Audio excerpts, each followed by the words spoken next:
El Ecuador es el campeón mundial de la envidia. Sí. También, pues, no les gusta que la gente tenga éxito. Entonces, hay de todo. Tú también has visto esto en internet, haters por cosas. Yo me río un poquito. Yo prefiero no hacer caso y siempre digo, aunque es una propaganda de una empresa de Edimburgo, keep walking. Sí. Hay que ser como esa empresa de Edimburgo, keep walking. Sí, me encanta la frase. Ernesto, había un equipito, ahora ya no es equipito, justo IDB, que vendió a Moisés Caicedo a Chelsea por más de $100 millones. 140 y pico. Fue una transacción sin precedentes para un jugador ecuatoriano de fútbol. ¿Qué le podrías decir a todas estas personas que se están involucrando en el fútbol y le están viendo el lado económico como negocio? Como dicen, yo quiero ser el próximo Independiente del Valle. Hay varios casos hoy en día, varios empresarios se han metido en el tema del fútbol. Yo pienso que Michel, que es el líder de todo esto, en un inicio pensó porque le gustó. Porque él dice, yo no tengo... Alguna vez me dijo, yo no tengo yates, no tengo... tantos lujos, aunque tiene sus cosillas, ¿no es cierto?, de dinero y lo que sea, pero él dice, yo tengo un equipo de fútbol. Ya, claro. Entonces... Era su juguete. Exacto. Entonces, uno al que se mete en el fútbol tiene que gustarle primero. Eso es un detalle sumamente importante. Tiene que entender que es un tema social y que tiene que ser sostenible. Y ahí esa parte económica viene de varias formas para ser sostenible. Entonces, yo estoy trabajando con tecnología. Ya estoy listo para tokenizar jugadores.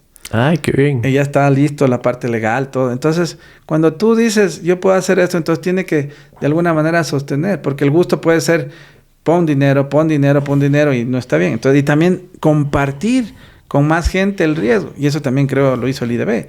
Entonces, y bueno, después... Obviamente al que le va más, le dan más. Me explico, y eso es lo que ha pasado, ¿no? Y me alegra mucho que existan este interés. Al final, el interés en la educación y en el deporte es básico para sacar adelante este país.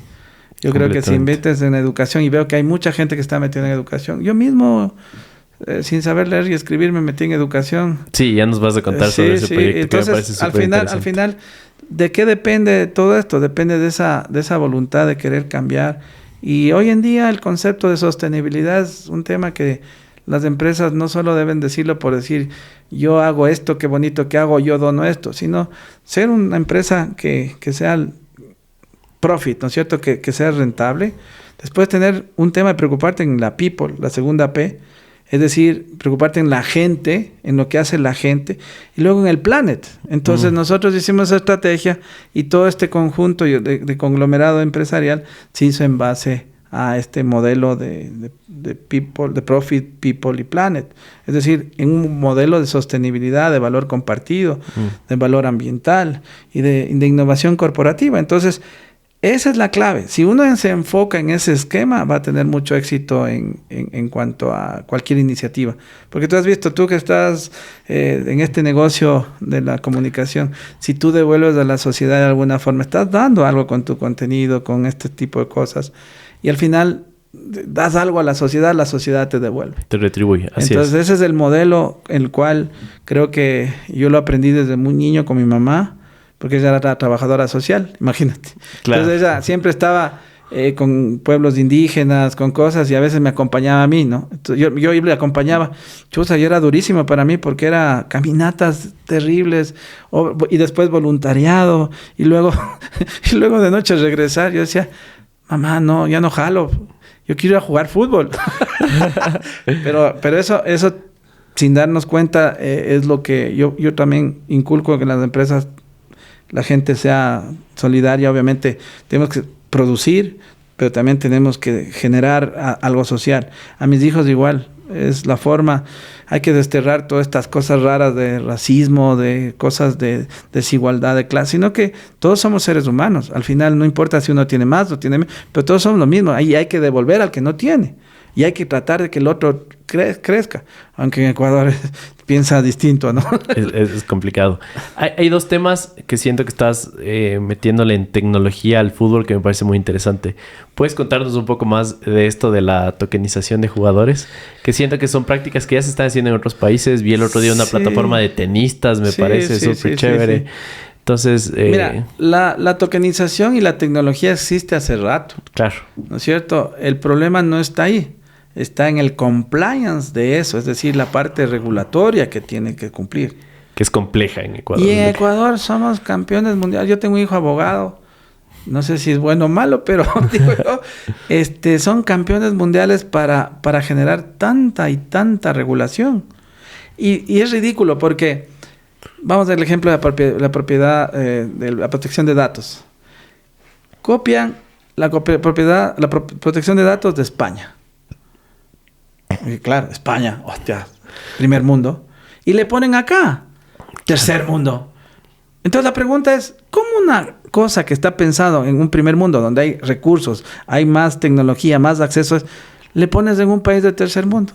Entonces ahí está el problema, y somos tan imprácticos que nos disparamos en el piso, ¿no? No dejamos que existan oportunidades para generar inversión. Claro, le ponemos cuesta arriba al inversionista.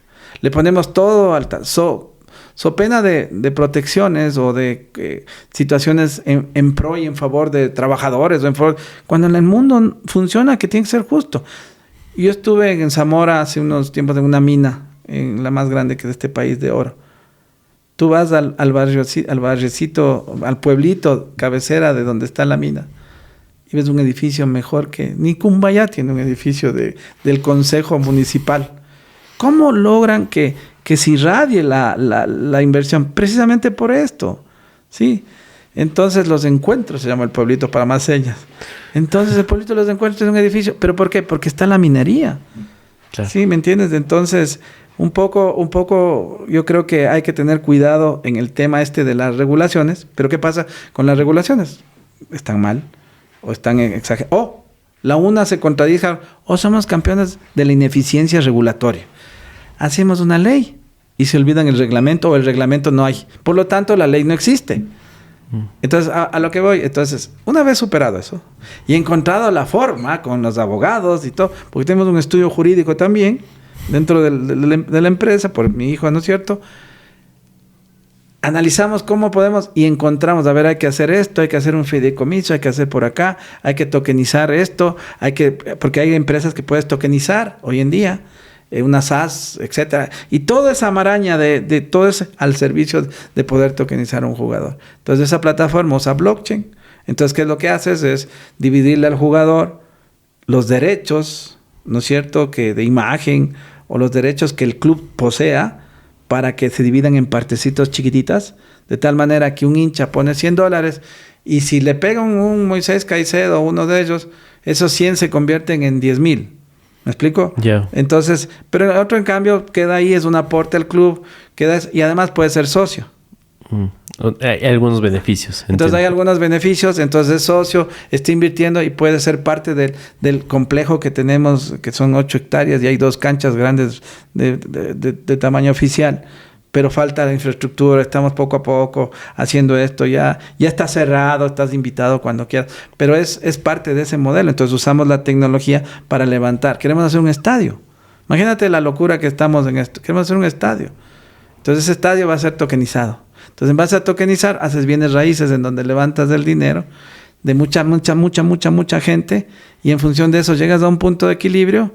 Si no llegas a ese punto de equilibrio, le devuelves a la gente el dinero, porque no es objetivo de esto, de hacer un dolo o algo así, sino que y con eso son parte de un elementito del estadio. Y el estadio produce, va a tener rentabilidad, se va a arrendar, y hay una rentabilidad para el dueño de la partecita chiquita que tiene. Entonces ese es el uso de la tecnología que ya existía al beneficio del deporte. Entonces nosotros venimos ahí, en AB25 transformamos el fútbol impulsando vidas.